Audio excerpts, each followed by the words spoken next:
கரெக்டாக நான் பேசிக்கிட்டு இருக்க டைம் வந்து மணி 12ன்னு நினைக்கிறேன். இப்போ தான் நான் வேலை முடிஞ்சு வந்தேன். அந்த வேலை முடிஞ்சு வந்த டைமில் நிறைய செய்திகள் ஒரு நாளைக்கு நம்ம போட்டிருக்கோம். நிறையா ஒரு கொடூரமான காட்சிகள், ரொம்ப ஆக்சிடென்ட் ஆனது, வெட்டு குத்து, ரத்தம், டெட் பாடி நிறையா நான் மீடியாவில் ஒர்க் பண்ணுறதுனால நான் நிறையா பார்த்துருக்கேன், நிறைய செய்திகள் போட்டிருக்கேன். அதுக்கு நான் டைட்டில் வச்சுருக்கேன். ஆனால் இந்த வீடியோவுக்கு நான் டைட்டில் வைக்கும்போது ஒரு 10 தடவையாவது நான் யோசிச்சுட்டு என்னால் வைக்க முடியாமல் நான் ஸ்கிப் பண்ணி வெளியில் வந்திருக்கேன். இந்த வீடியோக்கு நான் டைட்டில் வைக்க முடியும். இந்த உலகத்தில் 1000 உறவு நம்மளை சுற்றி வந்தாலும், 1000 உறவு நம்மளை அட்ராக்ட் பண்ணாலும், தாய் மட்டும்தான் சிறந்த உறவு அப்படிங்கிறத ப்ரூவ் பண்ணுறதுக்கு இப்படி ஒரு எக்ஸாம்பிள் வேணுமான்னு கேட்டால் எனக்கு தெரில. அதாவது இந்த இந்த புகைப்படத்தை எடுக்கும்போது அதை எடுத்த கேமராமேன் இருக்கார்ல, ஸ்பாட்லேயே அழுதுருக்காருங்க. என்ன நடந்துச்சு அப்படின்னா, மத்திய பிரதேசத்தில் வந்து ஜபல்பூர் அப்படிங்கிற ஒரு இடத்துல பார்க்கி அணைன்னு நினைக்கிறேன். அந்த அணையில் வந்து ஒரு 2 போட் ஊழியர்களும் மொத்தம் 29 பயணிகளும் வந்து ஒரு இயற்கையை எளிதாக கொஞ்சணும், ஒரு கோடை விடுமுறை நம்ம ஃபேமிலியோட பிடிச்சவங்களோட டைம் ஸ்பெண்ட் பண்ணணும் அப்படிங்கிறதுக்காக அந்த பார்க்கிங்கில் அந்த அணையில் யாருமே இல்லாத அந்த இடத்துல அந்த 29 பேர் மட்டும் பயணம் பண்ணியிருக்காங்க. அந்த பயணம் பண்ணும்போது அவங்க என்னென்னலாம் இமேஜினேஷன் பண்ணியிருப்பாங்க, எவ்வளோ கற்பனை இருந்திருக்கும், நம்மளோட லைஃப்பில் நெக்ஸ்ட் லெவலில் எப்படிலாம் போக போகிறேன்னு நினச்சி அந்த குடும்பத்துக்கு ஒரு 10 நிமிஷத்தில் நம்ம எல்லாம் செத்து போகிறோன்னு தெரிஞ்சிருக்க வாய்ப்பே இல்லை. அதில் நான் இந்த வீடியோ நல்லா போட முடியல, காப்பிரைட்ஸ் அடிச்சிடும். நான் என்னென்னா அந்த வீடியோ நான் பார்த்தேன். அதில் அந்த போட் ஓட்டுறவர்கிட்ட போய் அது ஒரு சின்ன குழந்தை பேசும். அந்த அந்த அந்த க்யூட்டான மூமெண்ட்ஸ்லாம் பார்க்கும்போது கதி கலங்கிடுச்சு. அந்த படகு சவாரி கொஞ்சிக்கிட்டே இருக்கும்போது ஒரு 10-15 நிமிஷத்தில் என்ன இருக்குது அப்படின்னா, அந்த ஆற்றோட மையப்பகுதியில் போகும்போது திடீர்னு ஒரு சூறாவளி இருந்திருக்கு. அந்த சூறாவளியில் என்ன இருக்குது அப்படின்னா, படகு வந்து அப்சர்வ் ஆகி கொலப்ஸ் ஆகி அப்படியே விழுந்திருக்கு. அது 29 பேர் தண்ணியில் தத்தளிச்சிருக்காங்க, உயிருக்காக போராடி இருக்காங்க. எல்லாருமே சேஃப் ஜாக்கெட் போட்டிருக்காங்க, அது சில பேரால் போட முடியல. அப்படி இருந்தாலும் 29 பேர் தன்னோட உயிரை காப்பாற்றுறதுக்காக போராடி இருக்காங்க.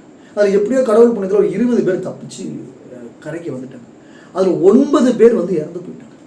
அதில் 9 பேர் இறந்து போனது நம்மளால் ஜீர்ணிக்க முடியாது.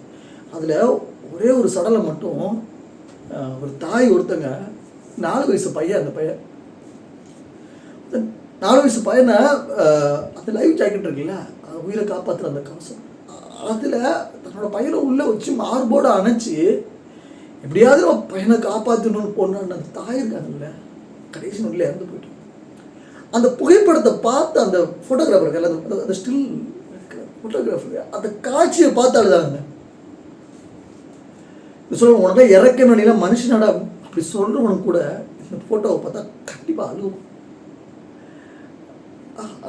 அந்த அம்மா தன்னோட 4 வயசு பையனை மார்பில் அணைச்ச மாதிரியே இறந்து போயிட்டாங்க. அது நான் சொன்னேன், நான் நிறைய செய்தி போட்டிருக்கேன், நிறைய கொடூரமான காட்சிகள் நான் பார்த்துருக்கேன். நிறையா ஒரு கள்ளக்காதல், வெட்டு குத்து, சிசிடிவி, ஆக்சிடென்ட்டு, இந்த மாதிரி நிறையா நம்ம வந்து டைட்டில் வச்சுருக்கோம். மக்களுக்கு பிடிச்ச மாதிரி அதை கொடுக்கறதுக்கு முயற்சி பண்ணியிருக்கோம். ஆனால் இந்த செய்தியை நான் போடுறதுக்கு நான் அவ்வளோ கஷ்டப்பட்டு அவ்வளோ வலிச்சது எனக்கு. ஏன்னா நான் நாளை கூட இந்த வீடியோ போட்டுக்கலாம், ஆனால் என்னால் வந்து வீட்டில் இருக்க முடியல. ஏன்னா ஃபஸ்ட்டெல்லாம் எனக்கு என்ன கரெக்ட்னா, எனக்கு 2.5 வயசில் ஒரு சின்ன பையன் இருக்கான். நான் அந்த பையனை பார்க்கும்போது எனக்கு அவ்வளோ ஒரு ஒரு ஒரு அவ்வளோ பெயினாக இருந்துச்சு எனக்கு. ஏன்னா அந்த கிருதி நடியில் கூட தான் உயிரை காப்பாற்றணும் இல்லாமல் அந்த பையனை எப்படியா நம்ம காப்பாற்றணும் விட்டுறக்கூடாது அப்படிங்கிறதுக்காக மார்போடு அணைச்ச தாய் இருக்குல்ல.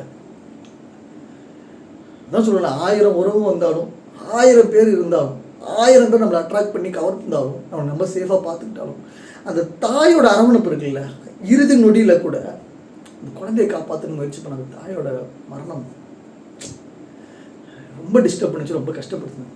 அந்த செய்தி தான் நிறைய பேருக்கு ஷேர் பண்ணணும் அப்படிங்கிறதுக்காக அந்த வீடியோ போட்டேன்.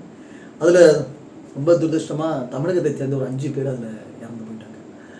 அதனால் நிறைய பேர் கொடைக்கானல், மூணார், இந்த மாதிரி மற்ற இடங்கள் போகும்போது முடிஞ்ச அளவுக்கு சேஃபாக ட்ராவல்லையும் சரி, அங்கே நம்ம போகிற ஒரு படகு சவாரியோ இல்லை ஒரு ஒரு ஒரு என்டர்டெயின்மெண்ட் பண்ணக்கூடிய இடங்களில், இயற்கை இருக்கிற இடங்களில் கொஞ்சம் ஆபத்துகள் இருக்கும். அதில் முடிஞ்ச அளவுக்கு கொஞ்சம் பார்த்து சேஃபாக இருங்க.